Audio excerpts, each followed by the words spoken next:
అందరికీ హాయ్ అండి, welcome back to my channel.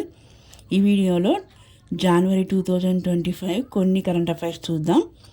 International tennis hall of fame class 2025కి ఎంపికైన టెన్నిస్ క్రీడాకారులు ఎవరు? మరియా షరపోవా, ఈమె రష్యా క్రీడాకారిణి. బాబ్ బ్రయాన్, మైక్ బ్రయాన్, వీళ్ళిద్దరూ అమెరికన్ కమల క్రీడాకారులు. ప్రతిష్టాత్మక కేన్స్ ఫిల్మ్ ఫెస్టివల్లో లేసినే విభాగంలో మొదటి బహుమతి గెలుచుకున్న భారతీయ డాక్యుమెంటరీ ఏది? Sunflowers were the first ones to know.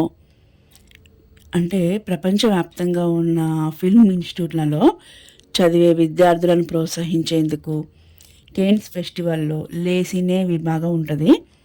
దీనికి ఫిల్మ్ ఇన్స్టిట్యూట్ విద్యార్థులు గంట నిడివిలోపు ఉన్న షార్ట్ ఫిల్మ్లను ఎంట్రీగా పంపచ్చు. ఈసారి మొత్తం 555 ఫిల్మ్ స్కూల్స్ నుంచి 2263 ఎంట్రీలు రాగా మొదటి బహుమతి పూణే ఫిల్మ్ ఇన్స్టిట్యూట్కి చెందిన చిదానంద నాయక్ తీసిన ఈ డాక్యుమెంటరీకి లభించింది.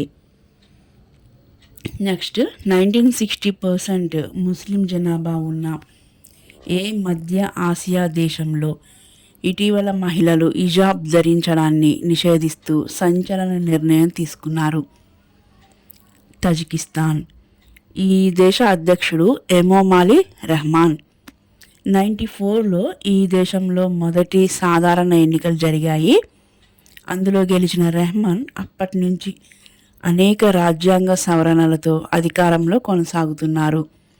ఈ దేశ రాజధాని దుషాన్బే. నెక్స్ట్, ఆర్థిక మంత్రిత్వ శాఖలో కార్యదర్శిగా ఉన్న తుహిన్ కాంతా పాండే 2025 జనవరి 9న రెవెన్యూ కార్యదర్శిగా బాధ్యతలు స్వీకరించారు.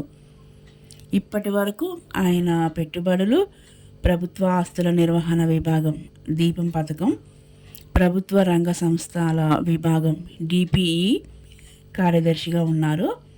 ఆర్థిక కార్యదర్శిగాను ఆయన కొనసాగుతారు. 2024 సెప్టెంబర్లో ఈయనని ఆర్థిక కార్యదర్శిగా నియమించారు. ఈయన 1987 బ్యాచ్ ఒడిషా క్యాడర్ ఐఏఎస్ అధికారి. ప్రస్తుత ఆర్థిక సంవత్సరం అంటే 2024-25లో స్థూల దేశీయోత్పత్తి అంటే జీడిపి వృద్ధి 6.3%గా నమోదు కావచ్చని ఎస్బీఐ రీసెర్చ్ నివేదిక 2025 జనవరి 8న పేర్కొంది. జాతీయ గణాంక కార్యాలయం ఎన్ఎస్ఓ జనవరి 7న వెలువరించిన తొలి ముందస్తు అంచనా 6.4% కంటే ఇది తక్కువ.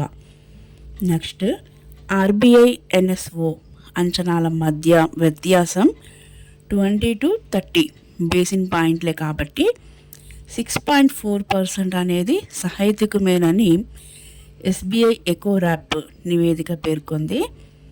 అయితే ప్రతికూల ధోరణితో 6.3%కే జీడిపి వృద్ధి పరిమితం కావచ్చని తాము విశ్వసిస్తున్నట్లు తెలిపింది. భారత అథ్లెటిక్స్ సమాఖ్య ఏఎఫ్ఓ అథ్లెట్స్ కమిషన్ చైర్పర్సన్గా లాంగ్ జంప్ దిగ్గజం అంజు బాబీ జార్జ్ ఎంపికైంది. 9 మెంబర్స్ సభ్యుల బృందానికి ఆమెనే సారథి. ఇందులో ఉన్న 3 పురుష సభ్యుల్లో javelin throw star Neeraj Chopra ఒకరు, Avinash Sable steeplechase, Bahadur Singh AFI కొత్త అధ్యక్షుడు మిగిలిన 2. ఈ అథ్లెట్స్ కమిషన్కి 2024 అక్టోబర్లో ఎన్నికలు జరిగాయి. Speaking with nature, the origins of Indian environmentalism పుస్తకాన్ని తాజాగా ఎవరు రచించారు? రామచంద్ర గుహ. భారతదేశ విశిష్ట పర్యావరణ వారసత్వం గురించి ఈ పుస్తకం వివరిస్తుంది. దేశంలో పర్యావరణ సమతుల్యత, స్థిరమైన అభివృద్ధి కోసం కృషి చేసిన 10 మంది ప్రముఖుల జీవితాలు, రచనల గురించి ఈ పుస్తకం వెల్లడిస్తుంది.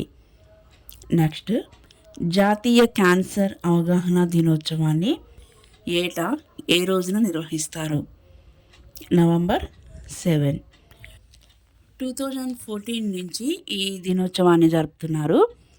భౌతిక రసాయన శాస్త్రాల్లో నోబెల్ పురస్కారాలు గెలుచుకున్న ప్రఖ్యాత భౌతిక రసాయన శాస్త్రవేత్త మేరీ క్యూరీ జయంతి రోజున ఈ దినోత్సవాన్ని నిర్వహిస్తున్నారు. నెక్స్ట్, ఏ రాష్ట్రంలోని సుల్తాన్ గంజ్ రైల్వే స్టేషన్ పేరును అజ్గైబ్నాద్ ధామ్ రైల్వే స్టేషన్గా మార్చాలని ఆ రాష్ట్ర ప్రభుత్వం ఇటీవల నిర్ణయించింది? ఆన్సర్ బీహార్. ప్రఖ్యాత అజ్గైబ్నాథ్ ఆలయం శివుడికి సంబంధించింది.